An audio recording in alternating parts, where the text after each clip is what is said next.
No kyllä nämä hankkeet on aika paljon muuttanut meidän toimintaa, että alkuun kun meillä toiminta lähti, niin tämä navetta tyhjennettiin ihan omin voimin, mutta sitten siinä vaiheessa, kun piti alkaa tehdä vähän haastavampia remontteja, että tehtiin keittiöt ja WC-tilat tuonne tämän navetan lypsymonttuun ja ylipäätään tuonne navetan tiloihin, niin siinä tarvittiin sitten vähän taustavoimia ja totta kai rahallista tukea avuksi.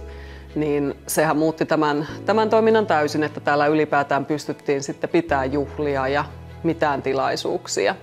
Niin kyllä se oli meille iso juttu. Ilman hanketukea me ei oltaisi sitä pystytty toteuttaa.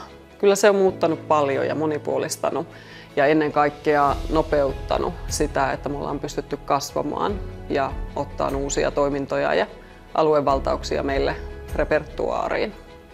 Niin mietittiin, että mitä sinne pystyttäisiin toimintaa kehittää ja meillä on omassa porukassa löytyy taideihmisiä ja saatiin tämmöinen hullu idea, että no Miina Äkkijyrkän lehmät, eikö se olisi hienoa taidetta tuolla meidän navetassa, niin tätä työstettiin sitten reilu vuosi ja lopulta sitten saatiin Miina Äkkijyrkältä siihen myöntävä vastaus, niin tästä se vähän kun lähti, että ensimmäinen kesä oli meille todella hyvä. Mun mielestä on tärkeä asia se, että pääsee vähän erilaisessa ympäristössä kulttuurin ja taiteen pariin, mikä olisikaan ihanampaa kuin käydä nauttimassa hienosta taiteesta ihan Suomen kärkinimien kuvataiteen tai tänä kesänä lasitaiteen parissa ja sitten mennä juomaan kahvit peltomaiseman äärelle. Kyllä siinä sielu lepää ja pääsee mieli rauhoittumaan.